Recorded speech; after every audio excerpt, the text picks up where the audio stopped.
انسان کی تین بڑے دشمن۔ آئیے آج ہم ان تین دشمنوں کو پہچاننے کی کوشش کرتے ہیں، کیونکہ جب دشمن کی پہچان ہو جاتی ہے تو اس سے بچاؤ ممکن ہوتا ہے۔ میرے پیارے بھائیوں، آج ہم ایک نہایت عام اور حقیقت پر مبنی موضوع پر بات کرنے جا رہا ہے۔ انسان کی تین دشمن، یعنی وہ تین خطرناک دشمن جو انسان کی ایمان، عمل اور آخرت کو تباہ کرنے پر تلے ہوئے ہیں۔ یہ دشمن ایسے ہیں جو کبھی سامنے نہیں آتے مگر ہر لمحے ہمارے آس پاس موجود رہتے ہیں۔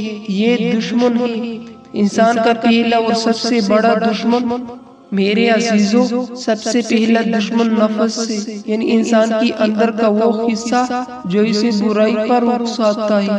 قرآن مجید میں اللہ تعالیٰ نے فرمایا، یقیناً نفس انسان کو برائی پر اکساتا ہے سوائے اس کے جس پر میرا رب رحم کرے۔ یہ نفس ایک پوشیدہ دشمن ہے جو ہر وقت ہمارے دل کی دروازے پر دستک دیتا رہتا ہے۔ یہ کبھی ہمیں گناہ کی دعوت دیتا ہے، کبھی خواہشات کے پیچھے دوڑتا ہے اور کبھی تکبر، حسد، لالچ اور خود پسندی کی آگ میں دھکیل دیتا ہے۔ مثلا ایک شخص نماز کے لیے اٹھتا ہے مگر نفس کہتا ہے تھوڑا سا اور سو جا، ابھی وقت ہے۔ ایک شخص صدقہ کرنے لگتا ہے، نفس کہتا ہے اپنے لیے بچا لے، کل کی فکر کر۔ یہی نفس سے جو ہمیں نیکی سے روکتا اور گناہ کی طرف لے جاتا ہے۔ رسول نبی کریم صلی اللہ علیہ وسلم نے فرمایا، تمہارا سب سے بڑا دشمن تمہارا اپنا نفس ہے جو تمہارے درمیان نہیں، یعنی اصل جنگ باہر نہیں بلکہ اندر لڑی جاتی ہے۔ جو اپنے نفس پر قابو پا لیتا ہے وہی کامیاب ہے۔ قرآن کی گواہی، جو اپنے رب کے سامنے کھڑے ہونے سے ڈرتا ہے اور نفس کو خواہشات سے روکتا ہے، اس کا ٹھکانہ جنت ہے۔ میرے بھائیوں، اگر ہم اپنے نفس کو قابو میں رکھ لے تو دنیا اور شیطان کی سارے حملے ناکام ہو جاتے۔ انسان کا دوسرا دشمن، نبی کریم صلی اللہ علیہ وسلم نے فرمایا، دنیا مومن کے لیے قید خانہ ہے اور کافر کے لیے جنت ہے۔ مسلم شریف میں، دنیا یہ ظاہر بہت حسین لگتی ہے، اس کی چمک دمک، مال و دولت، شہرت، مقام، سب کچھ انسان کو اپنی طرف کھینچتا ہے، مگر حقیقت میں یہ فریب ہے۔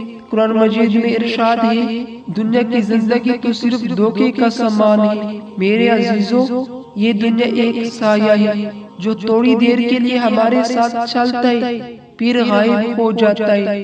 دنیا کی محبت دل میں آ جائے تو ایمان کمزور ہو جاتا ہے۔ رسول اللہ صلی اللہ علیہ وسلم نے فرمایا، دنیا کی محبت ہر گناہ کی جڑ ہے۔ دنیا کی سب سے بڑا دھوکہ یہ ہے کہ وہ انسان کو مستقل دکھائی دیتی ہے، حالانکہ یہ عارضی ہے۔ ایک شخص تھا جس کے پاس بہت دولت تھی، لوگ اسے کامیاب سمجھتے تھے، مگر جب موت آئی تو ساری دولت، بنگلے، گاڑیاں، عزت، سب کچھ پیچھے رہ گیا، بس ایک چادر میں لیٹا مٹی کے نیچے چلا گیا۔ یہی دنیا ہے جس کے لیے ہم دن رات بھاگتے ہیں، وہی آخرکار ہمیں دھوکہ دے جاتی ہے۔ نبی صلی اللہ علیہ وسلم کی عمل، نبی کریم صلی اللہ علیہ وسلم کی گھر میں کئی دنوں تک چولہا نہیں جلتا تھا، لیکن آپ صلی اللہ علیہ وسلم کی یاد میں مشغول رہتے، دنیا سے بے نیاز۔ حضرت عمر رضی اللہ عنہ جب حضور نبی کریم صلی اللہ علیہ وسلم کا بستر دیکھا کھجور کی پتوں کا تو رو پڑے، عرض کی یا رسول اللہ، کیسر و کسرا عیش میں ہے اور آپ زمین پر سوتے۔ آپ صلی اللہ علیہ وسلم نے فرمایا، اے عمر، کیا تم راضی نہیں کہ ان کے لیے دنیا ہو اور ہمارے لیے آخرت؟ میرے بھائیوں، دنیا دل میں نہیں، ہاتھ میں ہونی چاہیے۔ دنیا میں رہو مگر دنیا کو دل میں نہ بساؤ۔ انسان کا تیسرا دشمن شیطان، یہ وہ دشمن ہے جس نے آدم علیہ السلام سے لے کر آج تک انسان کے خلاف جنگ چھیڑی رکھی ہے۔ اللہ تعالیٰ نے قرآن میں فرمایا، بے شک شیطان تمہارا کھلا دشمن ہے، لہٰذا تم بھی اسے دشمن سمجھو۔ شیطان انسان کی ہر نیک عمل کو برباد کرنے کی کوشش کرتا ہے۔ جب ہم نماز پڑھنے لگتے ہیں تو وہ وسوسے ڈالتے ہیں، جب ہم توبہ کرنے لگتے ہیں تو وہ کہتا ہے ابھی نہیں، کل کر لینا۔ حضرت علی رضی اللہ تعالیٰ عنہ نے فرمایا شیطان انسان کی چھوٹے گناہ میں ڈال کر بڑے گناہ کی راہ ہموار کرتا ہے۔ رسول نبی کریم صلی اللہ علیہ وسلم نے فرمایا شیطان انسان کی جسم میں خون کی طرح دوڑتا ہے، یعنی وہ اتنا قریب ہے کہ ہر وقت ہمیں غلطی کی طرف مائل کرتا ہے، لیکن یاد رکھو شیطان کمزور ہے، اس کی طاقت صرف ہماری غفلت سے ہے۔ جب ہم ذکر الہی میں رہتے ہیں، نماز پڑھتے، قرآن کی تلاوت کرتے ہیں تو شیطان بھگ جاتا ہے۔ قرآن میں فرمایا گیا شیطان کی چال یقیناً کمزور ہے۔